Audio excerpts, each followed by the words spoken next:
Zero tolerance policy and tackling woke madness. Reform UK's pledges at a glance. We're going to read into possibly some of their politics and manifesto pledges of the Reform UK Party here in this piece with The Telegraph. Let's go, guys.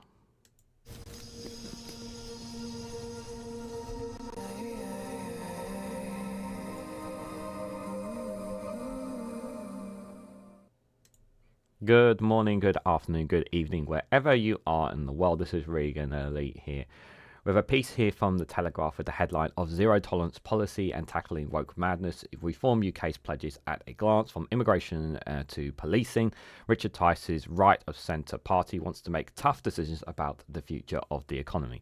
So for those who weren't aware, I did a piece, a long hour piece on the Conservative Party about some of their pledges and policies and manifestos, and feel free to go and check that one out. And this one here, we're going to be looking at Reform UK, some of the policies and decision makers that they're going to be making as they obviously continue to gear up towards the general election. As of the time of this recording, still none of the manifestos have come out, so we can only speculate what some of the policies have and what the political leaders have said about the policies that they're going to be implementing, as opposed to what's actually going to be put in the manifestos. So again, I will say, obviously, when the manifestos come out, we will obviously go dive into them. But I do think that the Telegraph, which is obviously very much in support of the Conservatives, and there's definitely no doubt there is the support for Reform UK. Obviously, they put this piece together like they've done with the Conservatives to show some of the policies and whatnots of Reform UK. So, before we obviously dive into it, I want to talk a little bit about Reform UK and Richard Tice and whatnot. So, obviously, they were originally the Brexit party under Nigel Farage, with the means of obviously getting us to leave the European Union, giving us, and by leaving the European Union, the premise of course was to detach ourselves from the European Union for us to gain back our sovereignty, gain control of our borders, more money, more opportunities would be made as opposed for businesses and for people if we had done this. That was the premise, and that was the picture that was painted to a lot of people up to the 2016 referendum campaign. Now you fast forward now to 2024, you find a lot of businesses are worse off. As a result of Brexit, you find it's a lot more difficult for people to go on holidays into Europe now. It's a lot longer waiting queues. There are those who are living in Europe now who are having their lives who are a lot worse off as a result of the changes that have been made since then as well. And we've also, one of the biggest things is the immigration has gotten worse here as well. Immigration has, without a shadow of a doubt, spiraled out of control. And believe it or not, we're actually relying more on migrants coming to the UK when it comes to certain job aspects, because we simply don't have enough workers here. So, and they went from Brexit to a Reform Party, and they switched their focus from Europe because that thing was kind of, Brexit was kind of done. It was put through and implemented. And they've turned themselves into a Reform Party. Now, Nigel Farage, of course, who was the leader, has stepped back. He is one of the founding presidents. He is one of the presidents of Reform UK, but he is not the leader of the Reform UK Party. It's very, very clear to make that point. While he plays a significant role in Reform UK, it is Richard Tice who is the leader of the party, who is also the reason why they are bankrolled with the money that they have because of him. So it's very important to make that very point that while Tice and Nigel Farage are kind of on the same page, I think it's almost yes. While Nigel Farage is obviously the bigger and more popular figure, Richard Tice has definitely built himself up in Reform UK as well. He's done actually a pretty decent job of himself, even if I vehemently disagree with a lot of policies and a lot of things that him and people within Reform UK have said. The other thing as well is that their party has gotten, in their rise, they have gotten a lot of media coverage. They've been given a lot of media coverage, a lot more than some of the other parties, such as Greens and Lib Dems, in my opinion. You can agree to disagree on that, but I feel that they've been given a much easier ride, much more exposure than others. And one of the things that has led to their increase and rise in power is the consistent failure of the Conservative government, failure to tackle migration, failure to tackle many, many issues up and down the country, which Reform UK have jumped on and the Conservatives have never gone after reform as in to attack them or any way, shape or form. They've always kind of kept step back and kept quiet about them, never criticising them. And by never criticising them, it allows them to continue to take the voters that they need. And if you look at a lot of polling, you'll notice that that quite a chunk of the Conservative voters have gone to reform. Now, that's not to say that all Conservative voters have gone to reform, because there are some voters from other parties and some undecided voters have gone to reform as well, based off polling and data and figures. It's not just all Conservatives to reform. There is that aspect to it. And I do think that if you put a lot of different things together, if you actually combine the Conservatives and Reform voters together, you would see the gap would be significantly closer between Labour and the Conservatives if they were combined together, if they were working together. Now, it's entirely possible that could still change and they could end up cooperating at the general election. Richard Tice has consistently ruled that out. Nigel Farage said there was one of the so-called rallies sort of thing that they've had, where Tice and Farage was there. Nigel Farage obviously was trying to coax Rishi Sunak and the Conservatives into talking to him or having some kind of deal, and Richard Tice straight away publicly dismissed it. Because he doesn't want his position changed whatsoever.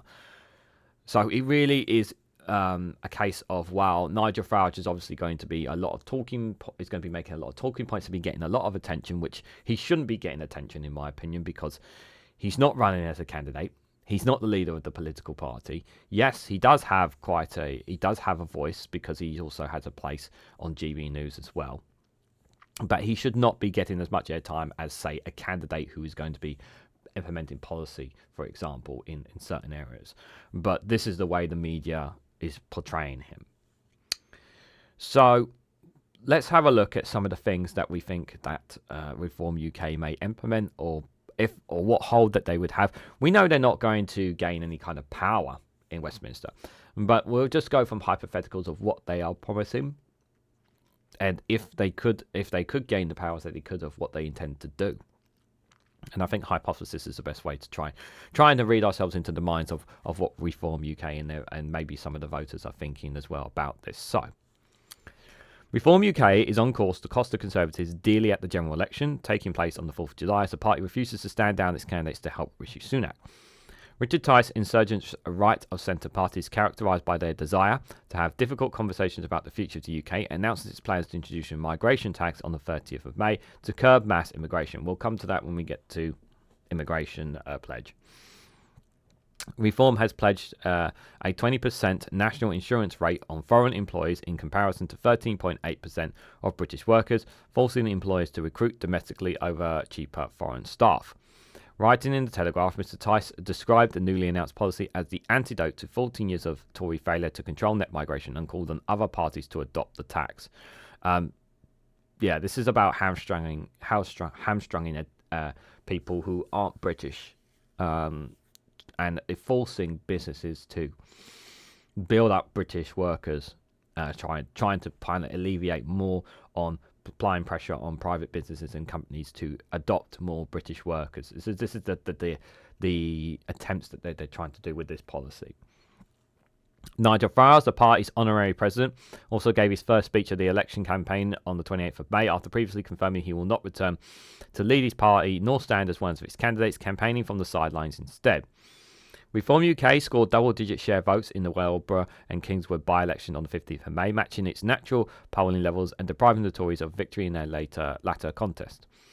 Mr. Tice has said, unlike the Brexit Party in 2019, he will not step aside for the Tories at the next national poll, even if his refusal to do so would result in a Labour government. He insisted that Mr. Sunak's administration should be punished.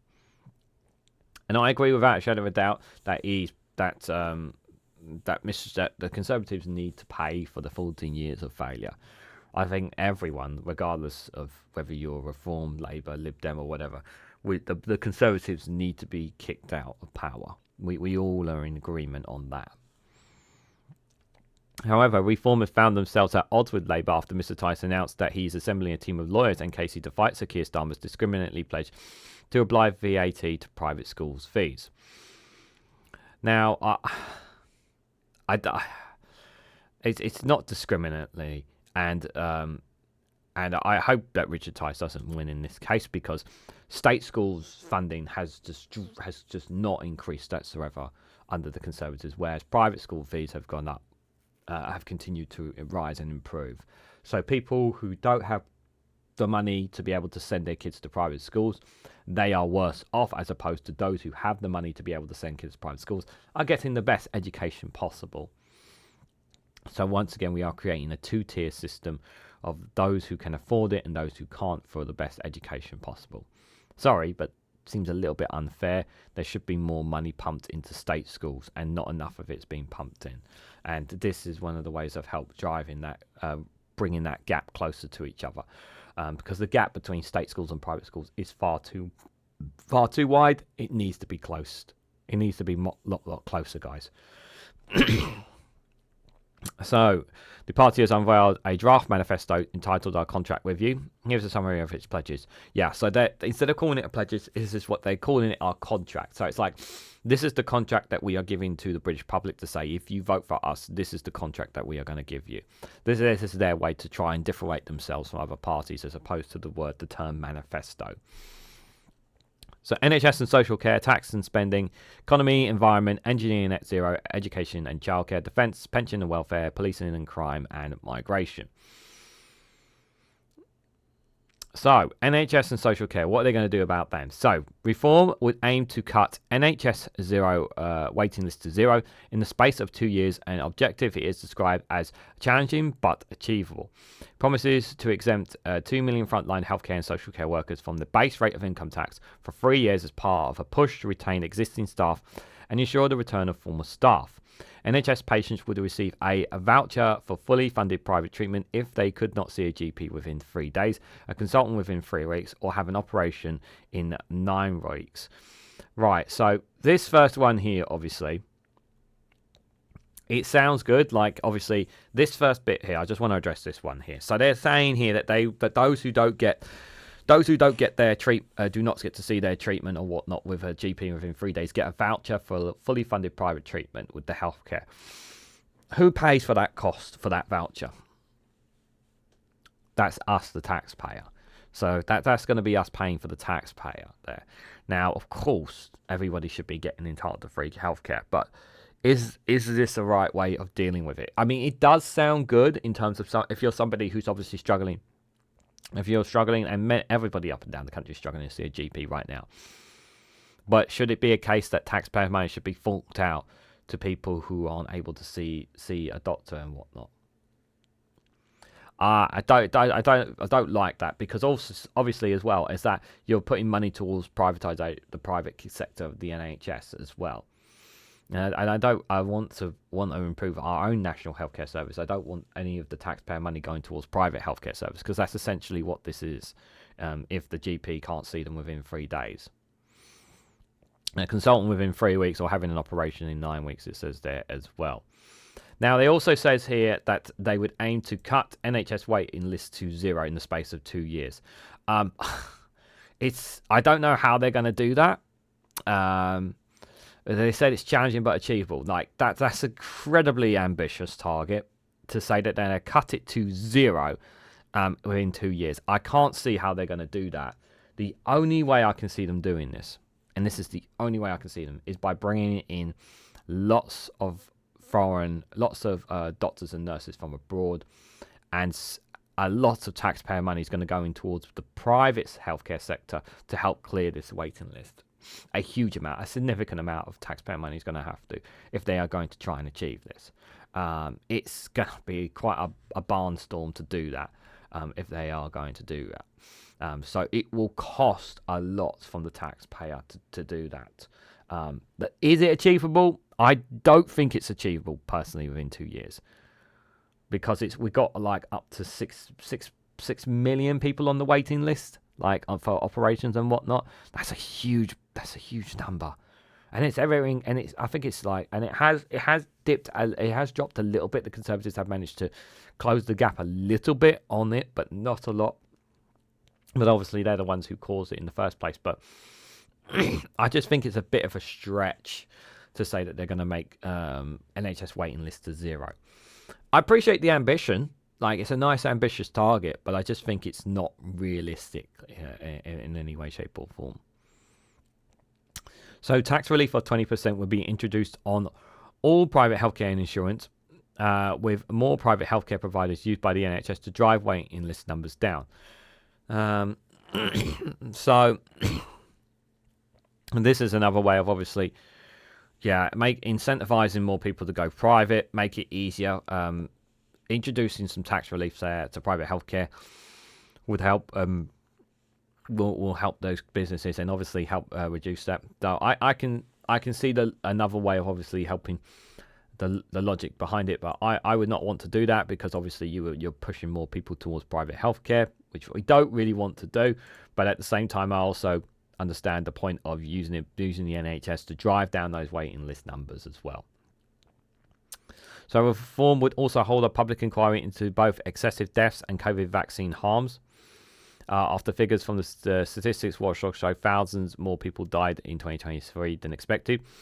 Government health advisors said coronavirus vaccines save countless lives and are recommended for the vulnerable, a view supported by many independent scientists.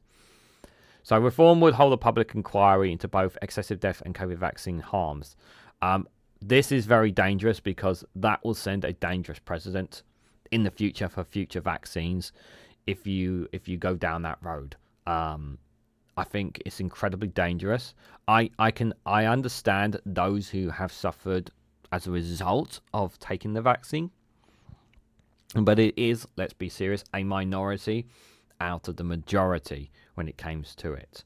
And I think that would send it could, in the future, when it comes to future vaccines, which could potentially save lives again, this is where people will point out and say, but this happened, and it will put people off from them.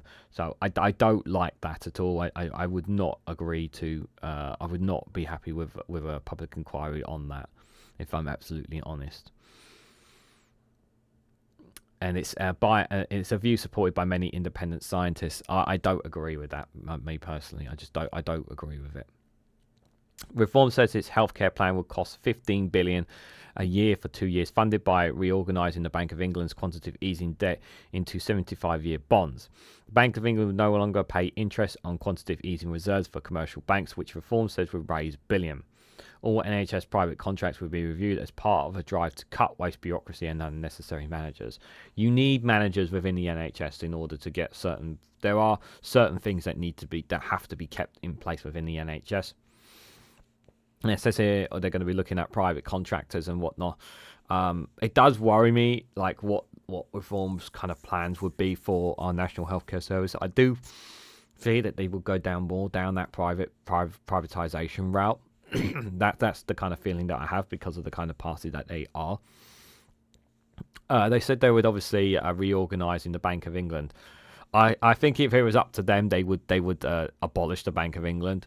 I think if they could, and let it all be controlled by the Chancellor and his team to everything, as opposed to having the Bank of England making the final decisions. If I'm honest, looking at reviewing NHS private contracts, I have no problem with that. I think that if it can help cut waste, bureaucracy and whatnot. The unnecessary managers I don't agree with, because there are some managers that are very, very important within the National Healthcare Service that we need to have.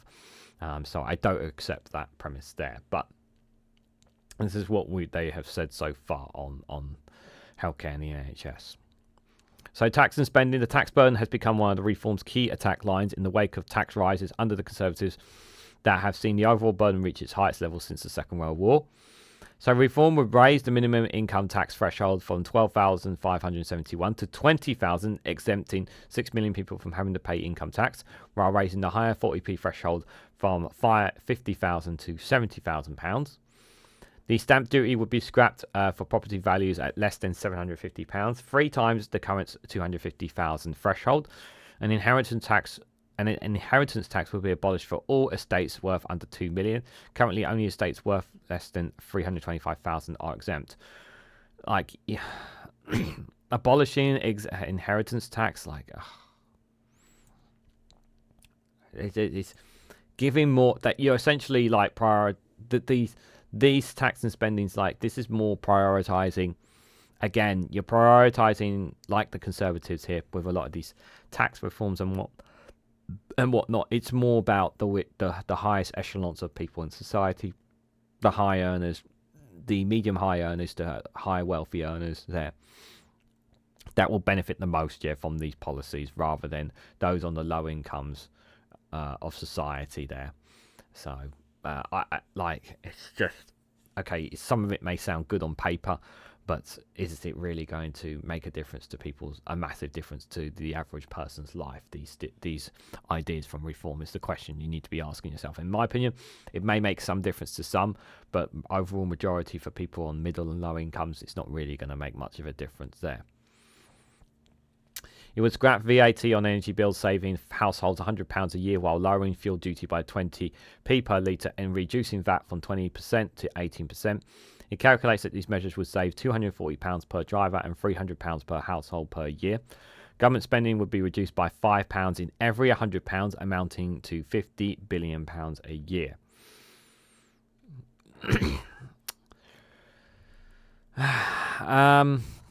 Reducing it by £5 in every £100. Okay. Well, obviously that is some interesting numbers that they've calculated. They've obviously looked at some numbers, obviously there, unless they've made them up. But interesting to say the least.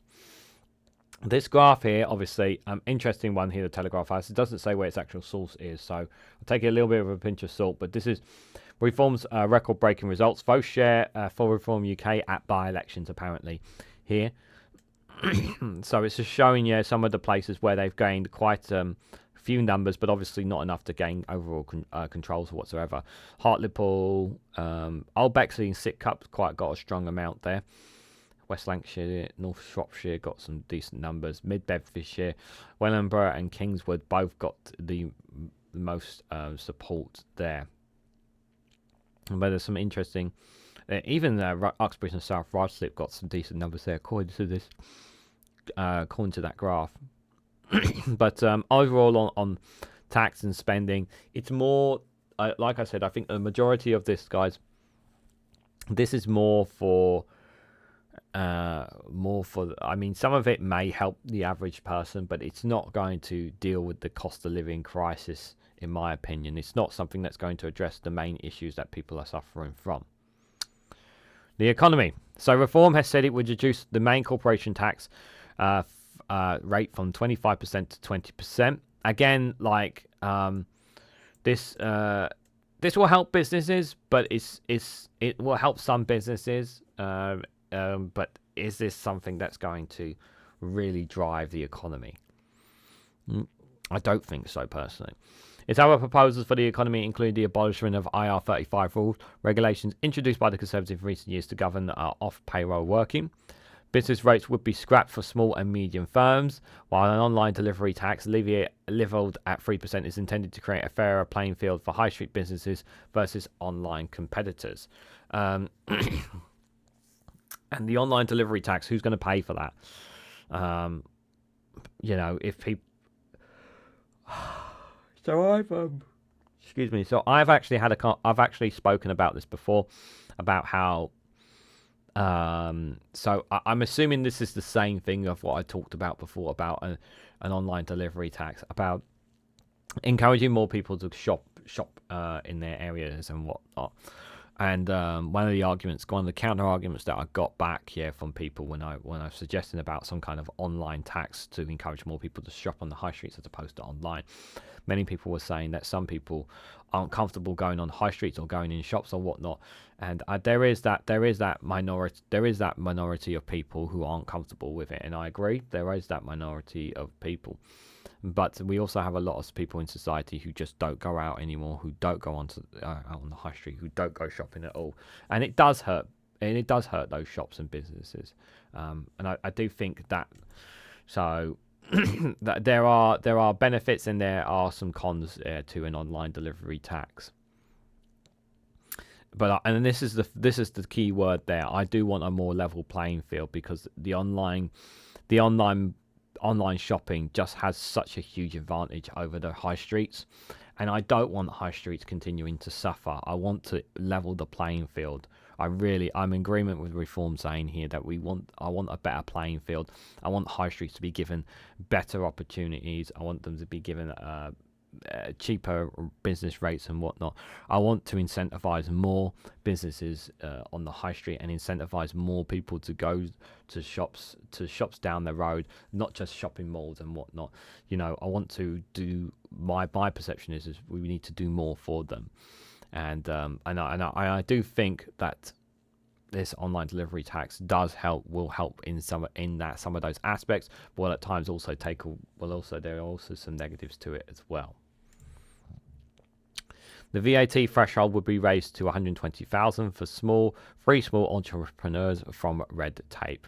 That's an interesting one there. Obviously, if it helps obviously entrepreneurs get off the ground and whatnot, then I'm all for it. But it's not really a lot here in terms of economy. But it's a couple of things there. But again, like I've said, like what's the plan? Obviously, when it comes to lower incomes, those on the poor end, nothing really to help drive them get back into work. I'll have to wait and see if there's anything else on that. So the environment. So we know we're mostly where Reform stand on the environment. So Reform has insisted that we all care about the environment and promise to achieve cleaner air in a strategic, affordable way. It will nationalise 50% of key utility companies, such as energy and water giants, to stop consumers being ripped off. So straight away, they've said they would nationalise half of the companies, such as energy and water, stop consumers ripped off. I like this from Reform. I like that they want to take some of the burden back into national hands, back into state-controlled hands. I think if that's something that people hear about and say, like that we can't trust some of these water and energy companies, that kind of stuff, that will hit a lot of voters. That will hit a lot of voters in saying, if you want to get rid of these, get rid of some of the sewage and whatnot, we need to take them back into the state hands. But it says, but the key was here, it says 50% of key utility companies. So it doesn't mean taking it fully into it, but it means that the governments would take a slice of the pie of that. So that does sound very intriguing to me. New households on brownfield sites would be fast-tracked as part of sweeping reforms to the planning system, with a particular emphasis on new homes in the north, as well as coastal regeneration areas. Yep, I'm totally in favour of brownfield sites being more needs to be done to push them onto more housing, because we do have a housing crisis, and I do think that we do have a lot of people who are more concerned about their view out the window as opposed to not enough homes being built. And I do think more needs to be done when it comes to brownfield sites to get more houses up and running there.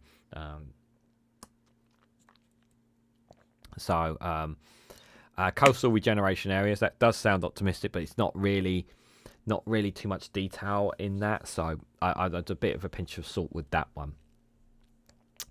So Reform would increase the farming budget to £3 billion, with younger people encouraged into farming, and to end all climate-related farming subsidies. Hunting and shooting would be protected on the grounds that they boost rural jobs, communities and local economies.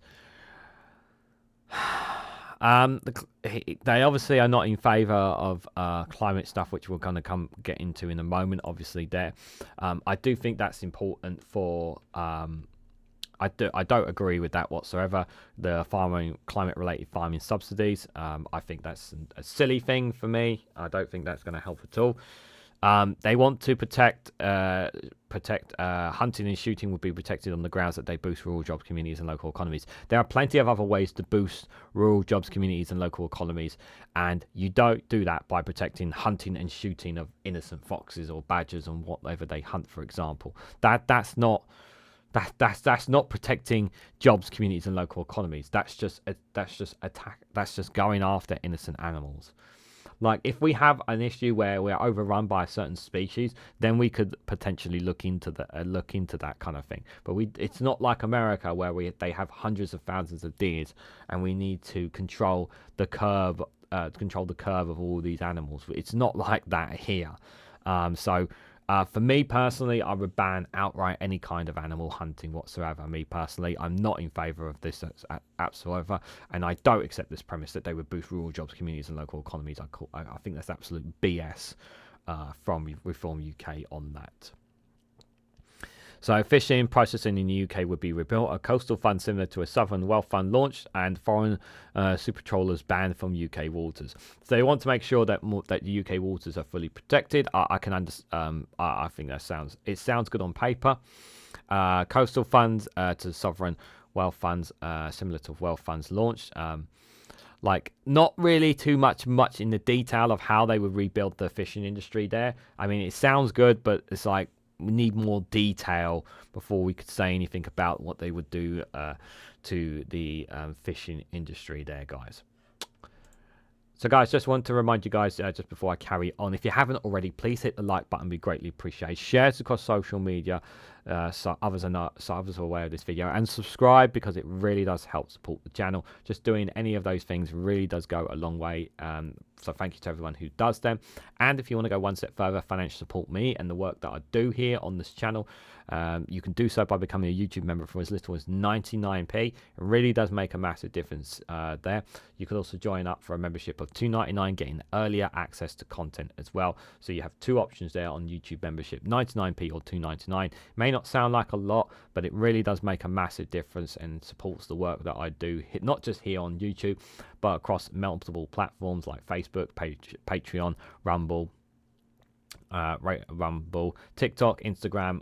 So I publish a lot of the content, some of the content as well as exclusives across other social media platforms as well. So it's not just here on YouTube, I do this across other platforms as well. And if you want other ways of financially support me, you can do so by buying me a coffee or by joining my Patreon. The links are all in the description down below. So thank you to anyone and everyone who has financially supported me. It is greatly appreciated. So this one here, guys, the one where I'm very much in a disagreement with Mr. Tice and Reform, and that is energy and net zero. So Mr. Tice has been one of the most vocal opponents of net zero in British politics, referring to it as net stupid and insisting the flagship green goals makes taxpayers worse off. Reform would abandon all existing carbon emission targets, a move it estimates would save the taxpayer £20 billion a year and possibly more for the next 25 years. This is absolute BS. This is absolute BS from Richard Tice. It would actually save taxpayers better off in the long term, because I don't need to. I've explained this in a climate video, but I'll explain it again. That by having more wind, more solar, more green renewable energy, we are saving ourselves more money. We are making ourselves, we are being more cleaner air, cleaner, better environment, cleaner, better planet. And also, you know, we want to rely less on oil and we don't want to be relying on foreign powers or oil and gas from other fields. We want to be relying on our own energy. And that's the whole point of going down this green energy path. How on earth it would save £20 billion a year, I don't know where they got this number from, but for me, it comes across to me as a completely made up number. Abandoning carbon emissions and all this kind of thing. This is the kind of crap that you would hear from certain think tanks that are funded by oil and gas giants, and that's clearly where Richard Tice stands on this. He clearly is being influenced by such companies to abolish anything relating to net zero. So I don't agree with any of the premise of what he's saying there. The party plans to accelerate all oil and gas licenses in the North Sea, build high-efficient combined cycle gas turbines, and restart coal mines using the latest, cleanest techniques. Further to this, the shale gas licenses will be granted on test sites for 2 years. So yeah, he's all against anti-climate here, all against it. And clean nuclear energy would be sped up through the use of small modular reactors built in Britain, while domestic lithium mining would be increased to reduce overseas dependence on electric batteries, and annual £10 billion of green energy subsidies would be scrapped. Again, like this is all anti emissions. This is all about screw the emissions, screw the planet. We're going completely in the opposite direction of what the vast majority of the public, what the vast majority on the planet see, and that is a climate crisis here. And he wants to go all the way back on that. And this is very dangerous for me. Reforms policy document reads, we all want technology to do our bit, but net zero is a bit wrong at the wrong time in the wrong time frame. Westminster's obsession with net zero is damaging our livelihoods, cost tens of thousands of jobs and increasing inflation. No, it's not. That's not the case at all.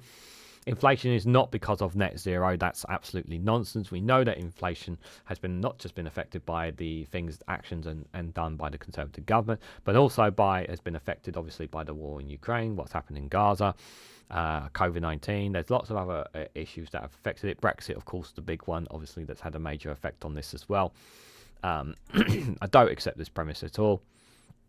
So, but if you generally believe that, then I don't know what to say to you. But the reality is that all this here from Richard Tice and Reform UK, this is if you're somebody who generally cares about the environment, cares about the future of your children, well, one thing Richard Tice doesn't care about is your children's future, and neither does this party, because you are going to be paying more for your bills down the road when it comes to your energy costs and whatnot. Like, you don't think that this in the long term is going to really damage us. It really, really will. Education and childcare. So reform would require universities to provide 2-year courses to reduce student debt and allow graduates to enter workforce early. Interest on student loans would be scrapped to stop students being ripped off. The party declares that many courses are simply not good enough. Okay, so it would require them to provide at least 2-year courses to reduce student debt. Allow graduates to enter workforce early. Okay, interest on student loans would be scrapped. I do like the idea of scrapping interest on student loans. Stop people being ripped off. Saying that many courses are simply not good enough. Can you give us some examples? I don't want some examples on them. I don't know about that on that part, but I have no problem with them getting rid of the interest rates on student loans. People going to university already pay so much money to go into them, and that sits on them for the rest of their lives for some of them. So I have no problem with that, but the other things I'm a bit skeptical of. It would use its first 100 days in power to crack down on woke ideology. Oh, for crying out loud! In schools and universities, banning the teaching of contested gender ideology and critical race theory in schools, with children instead taught that there are 2 sexes and 2 genders. I've talked about it before about transgender issues, and there are non-binary people, there are transgender people in society, there are lesbians, there are gays, there are others in society, and they should not be ignored. Any universities that allow political bias or cancel culture will face heavy fines. This is dangerous. This is incredibly dangerous stuff. This is trying to influence our children into thinking a certain specific way, when children should be allowed to freely express and think how they want to feel, And Reform UK would rather stop that and have them think and feel a certain way. I don't agree with this premise at all. I think it's incredibly dangerous. Again, not in favour of this idea, like woke ideology. This is just there. It's all nonsense, guys. And this whole forcing kids to learn that there are only 2 sexes and 2 genders. Well, is that when they learn about other families and kids who are whatever of 2 women in love with each other, or 2 men in love with each other, what are they going to say then? Are they going to be told they're not allowed to speak about them? Dangerous. This is very dangerous stuff from Reform. Private schools would benefit from tax relief of 20% in an attempt to take the pressure off state schools and improve education for all. How is that going to help? I've already said right at the start, okay, that state schools are already struggling when it comes to money. How does giving private schools a tax relief of 20%. How does that help state schools? That's just absolute nonsense. Absolute nonsense. The party has also pledged to fight Labour's planned tax raid on private education as Mr. Tice vowed to challenge the discriminatory policy in the courts. Well, he can try to challenge it, but he's not going to win, I don't think. Reform would place a great emphasis on life skills by adding home economics and classes about the risk of social media to the natural curriculum. It would seek to increase technological courses and apprenticeship, particularly on IT, construction, and engineering. Of all the things there, about the risk of social media and to the national curriculum, I don't have a problem with this. I think this is I actually do think that this is something that I do agree with reform on. I do think that we need to more needs to be done to emphasize to kids about the risk and the danger of social media. And I probably would go as far to say, yeah, maybe it should be something in the national curriculum, the dangers of social media, because it really does have quite an influence now on our children's society. So I'm pretty much in favor of that, actually. But yeah, but the other ones, obviously, particularly in IT, construction, and engineering, increase technical courses. Sounds good on paper. Again, how you would do that is another matter. The number of pupil referral units for violence and disruptive students would double so schools can function safely while supporting vulnerable children. Smartphones and use of social media would be banned from school for pupils under the age of 16 there. I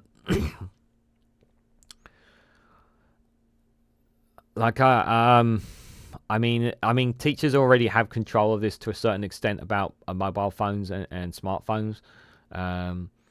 Banning social media completely from schools under the age of 16, I'm not sure about that. I think that's a bit. I'm not 100% sure if that's a good idea for me. Because many parents these days obviously like to be a lot closer to their kids than before.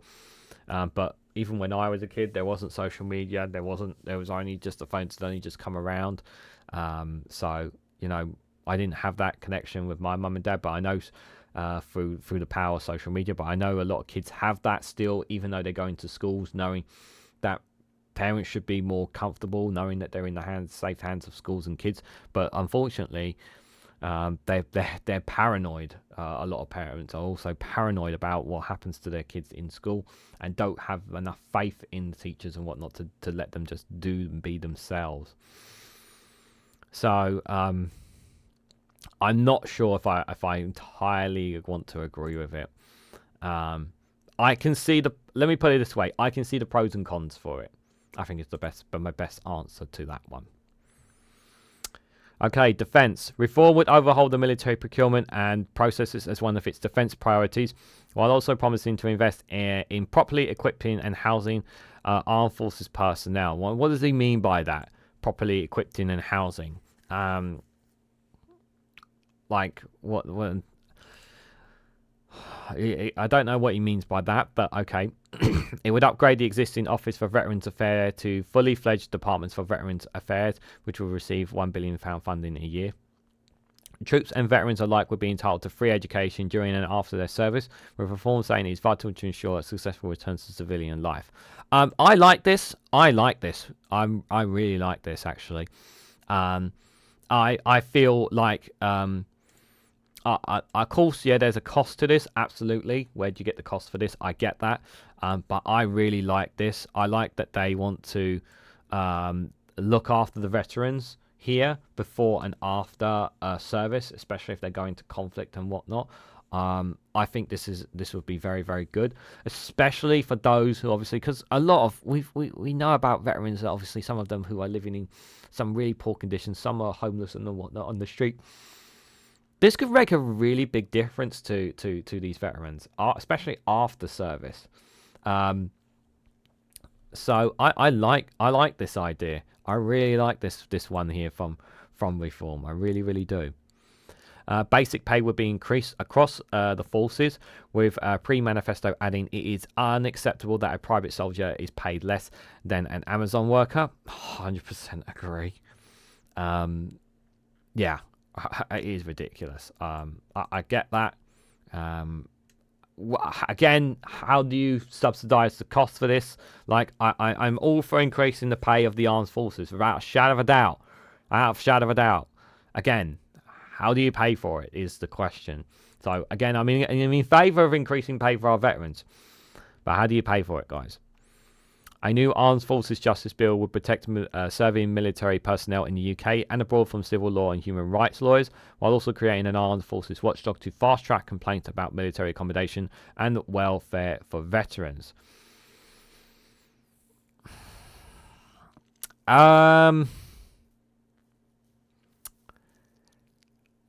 Yeah, I'm a bit hesitant from that.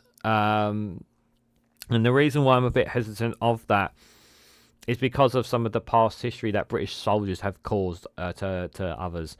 There have been obviously the allegations about how they've treated certain Iraqis during the war there, by those in their time in Afghanistan as well, and obviously and obviously what's happened during the troubles as well.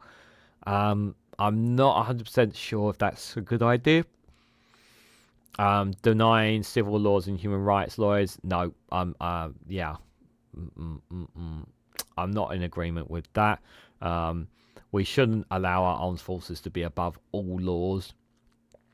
Yes, we want to protect our veterans, of course, but they shouldn't. If they break laws that are in other nations, or they do things that they should not be doing, they should pay for those crimes.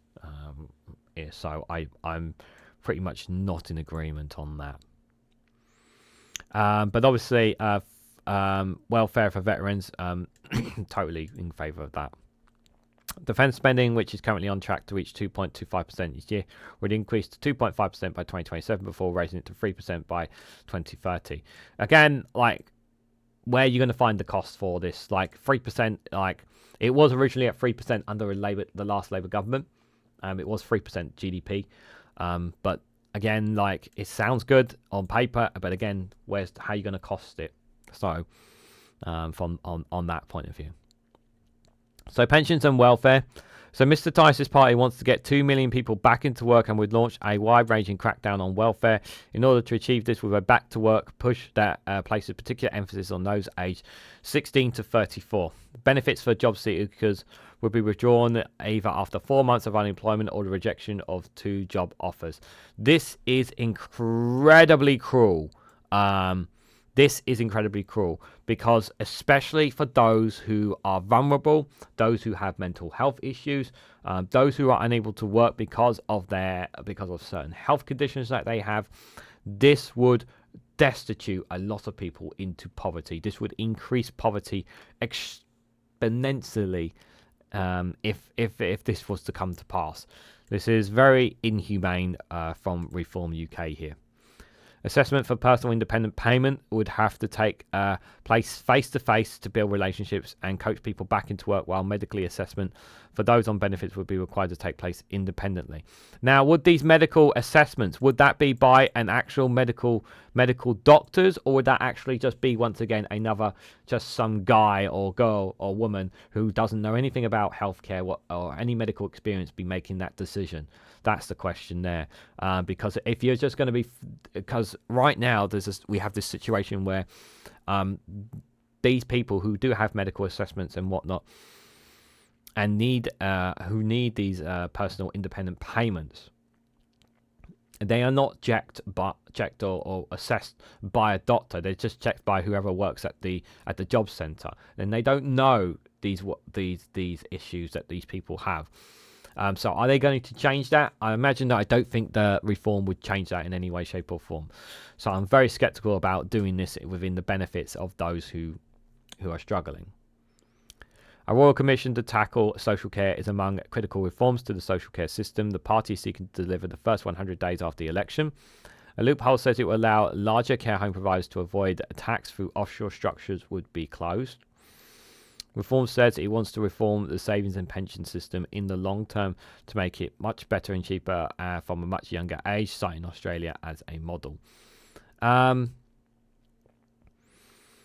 Critical reforms to social care. I mean, it's not really a lot to say on that. There's not really too much to say on that on how much more they're going to do there. But I do think there does needs to be some reforms to the social care system. I have said that in the past that I do think that we should have a social care system similar to like our NHS, and that we should have a separate tax to it, in my opinion, like sort of thing. So there's a loophole to create that allows larger care home providers to avoid tax through offshore structures would be closed. They said there as well. I'd say interesting. Not a lot really to read into on that, in my opinion. So policing and crime. Reform accuses the government of being soft on crime and paints a picture of badly failing police leadership, citing a collapse in the charging rates around 5%. Its immediate law and order objectives would include a start to an increase in police numbers that would see 40,000 new officers over the course of a 5-year parliament. So they would do a massive recruitment drive, 40,000. That would be a lot more than what the Conservatives are offering, which is 20,000. How they're going to get these officers in and whatnot would be another question. The charge, yes, obviously a lot of crimes have been reported as well. In there, they say zero tolerance policing, which the party says has been a success in New York, would mean offenders receive jail sentences for all violent crimes and the possession of a knife. A new offensive of substantial possession of drugs would lead to heavy fines, while the stop and search would be vastly expanded, with reform hailing it as a proven deterrent to knife crime. Like, this is all well and good saying, you're going to be tough. This is all well and good. It sounds good on paper. But there's just one tiny little problem, guys. And that is we have a massive prison crisis at the moment. So they said their drugs would lead to heavy fines as opposed to, is that going to be as opposed to jail sentences? So more drug offenders would just end up with massive fines instead of going to jail. Is that what they're saying there?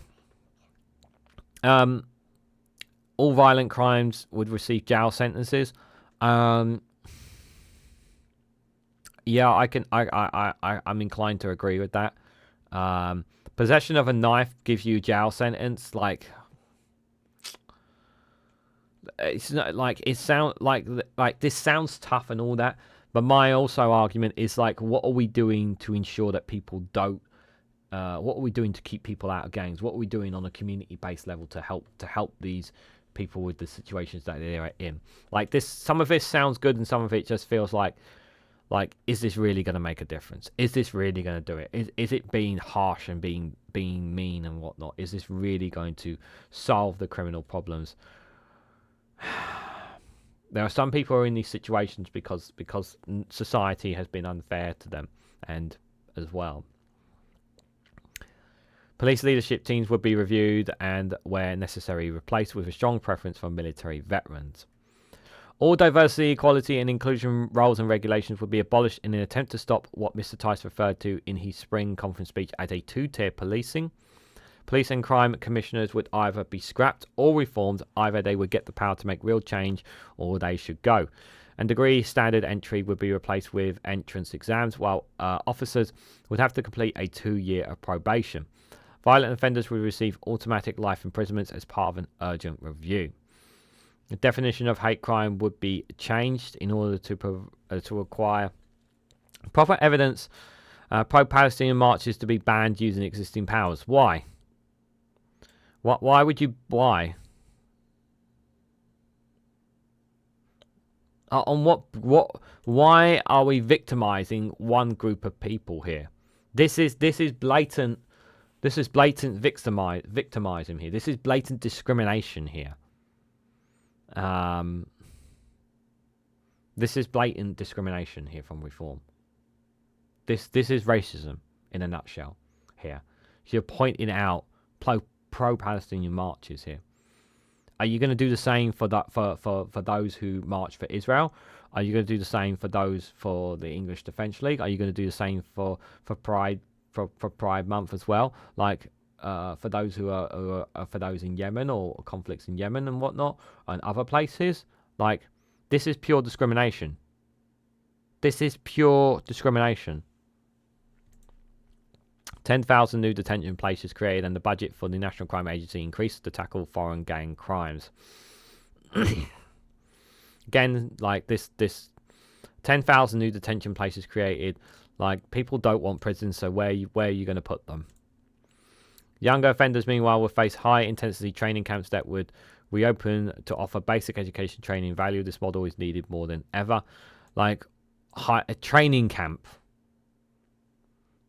That does not sound like. That sounds like. That doesn't sound like. That doesn't sound very appealing whatsoever. Like that the the thought process here is like everybody is just that young offenders just need to be like punished for everything they do, as opposed to actually having serious conversations about why they're thinking and in the serious. Just not common sense. A lot of common sense here. It's all about just being harsh and being mean on people. That's the premise that I get from this when it comes to their position on crime. So I've covered this in a separate video. Mr. Tice wants to cut down on cash-only barber shops, which the party claims are a front for money laundering after experts and senior industry figures warn some of the traders engaging in illegal activity and undercut honest traders in communities. The Reform Manifesto states that a foreign gang crime accounts for more organised crime in the UK at the cost of £37 billion per year, adding this includes drugs, people trafficking and money laundering through barbershops, car washes and now bars. I don't know, like, I'm gonna say again, I don't know where the information they have for this. And I don't like that they were specifically saying in the separate article that they were saying about Turkish and foreign barbershops. I don't like that premise that they were making. There obviously are factors about why there are more barbershops than normal in certain places. Yes, I can get that. And it's entirely possible that some of this may be true, but cracking down on cash-only barbershops, like, I mean, people still rely on cash. People still use cash anyway. Yeah, this one I'm not sure about this, if I'm honest, guys. And he says it'll they accounts for £37 billion a year. Again, where's this figure coming from? Like, has this been like where's this number coming from? 37 billion. Like, you sure you just didn't take the test and trace one and just slapped it on this? So overall, like, there's a lot of things I really don't like on policing crime that he has said here. But yeah, obviously, not really too keen on that. Now, the one thing that Reform most people know them for is migration. So Reform UK announced that their first major policy of the election campaign on May the 30th is to tackle immigration, is take back control of our borders. So the party are pledged to introduce a migrant tax, forcing employers to pay an increased national insurance of 20% for every foreign employee, compared with the current 13.8% for domestic staff. So writing in the Telegraph, Mr. Tice said the tax would incentivise companies to recruit British workers over cheaper foreign labour and provide the antidote to 14 years of Tory failure to curb net migration. So it sounds on paper, yeah, if you're somebody who is concerned about immigration and an overflow of immigration within the UK, it sounds good on paper. It does sound good on paper. It sounds like, yes, you're going to be building up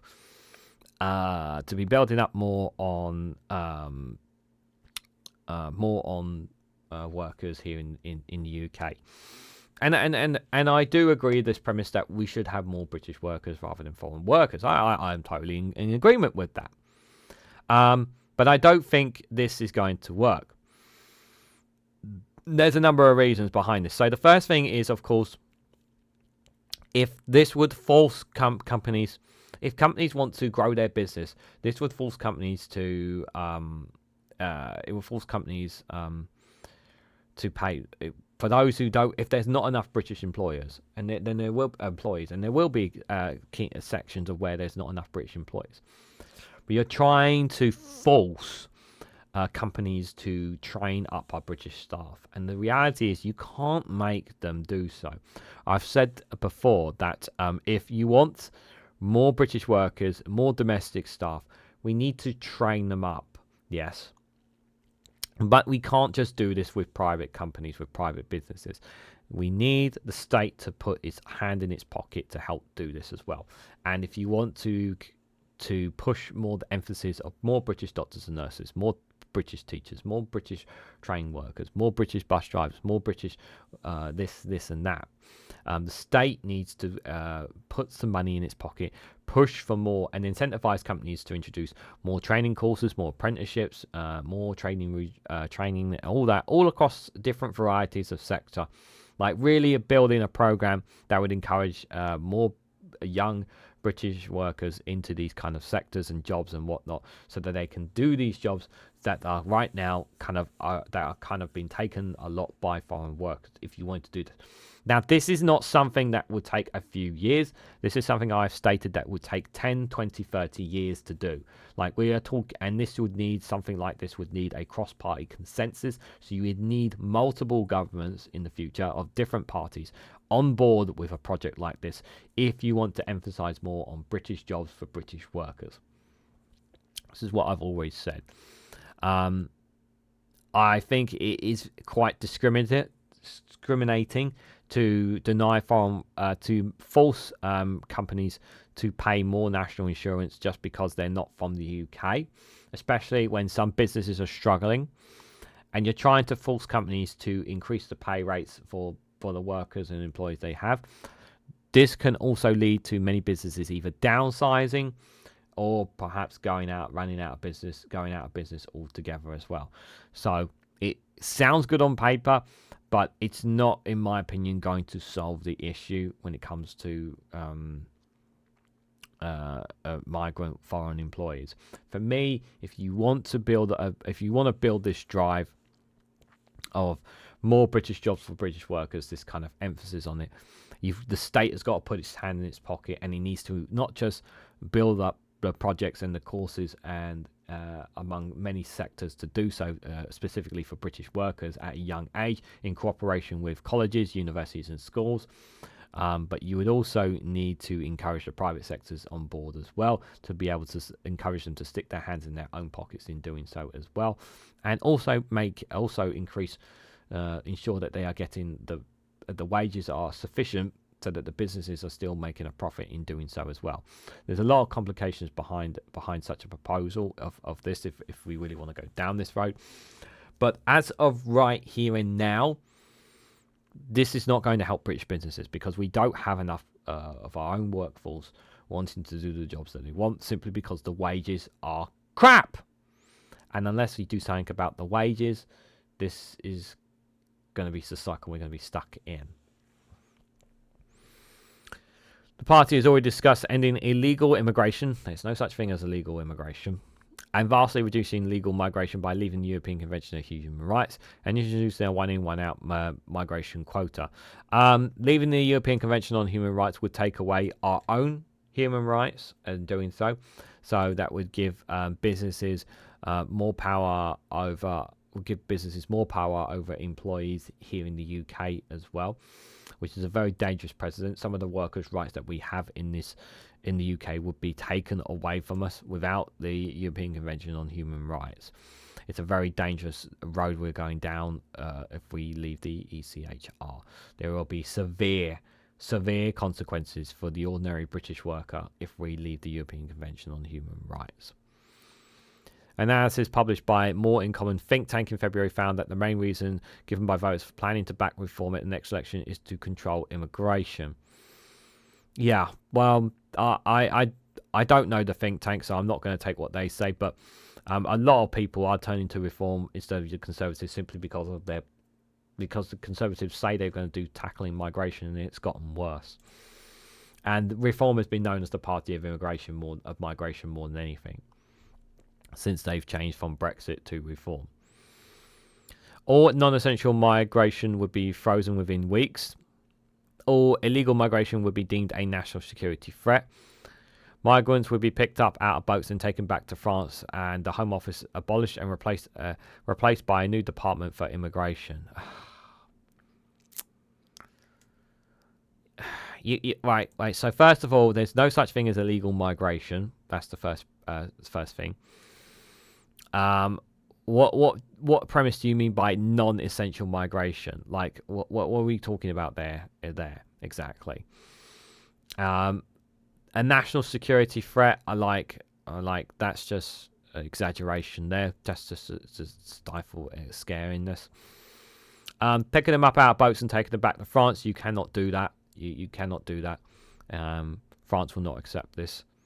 You think the French are just gonna sit there and let you drop them off on their shores? No, of course not. They will take legal action against the UK if they try to do that. So, and that will end up and will end up paying fines and whatnots, and it will come out of the taxpayers' coffers. So no, you need to cooperate with France on that one.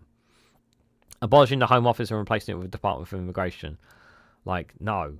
That's just not a very good idea. I don't like that at all.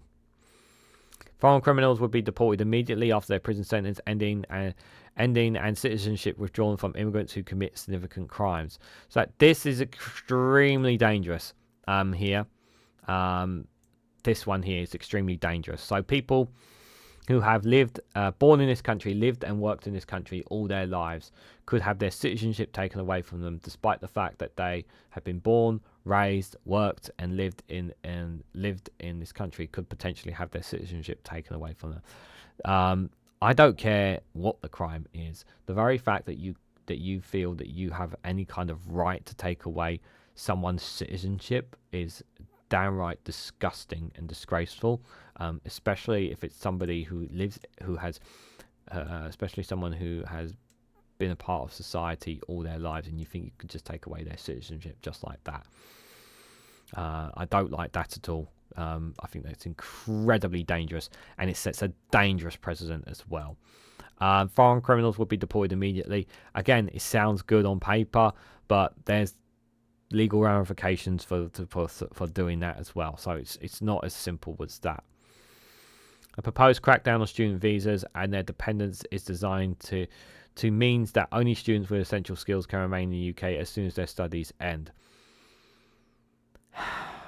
Again, like I don't like this. You're making it even harder for foreign students to come here and be a part of our universities and whatnot, and that helps drive a lot of the economy. I'm not keen on that. Under reforms plan, significant penalties would be levelled on companies that make use of undocumented and illegal labour. I have no problem with this whatsoever. I have no problem whatsoever about this one.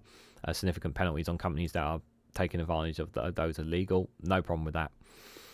Reform says in its pre-manifesto, uncontrolled mass migration has pushed Britain to breaking points. Labour and the Tories will never control our borders. The British people have been lied to, ignored and betrayed. I'm not going to go as far. I know immigration is high, but I'm not going to accept this premise that we have uncontrolled mass immigration. I don't accept that premise at all. I think it's an exaggerated number, if I'm honest, guys. Exaggerated a little bit there. But we do have an immigration problem, but it is not the be-all to end-all in the crises here in the UK. So this is what the Telegraph have given us here. But as I said, as we look at the final thoughts, obviously that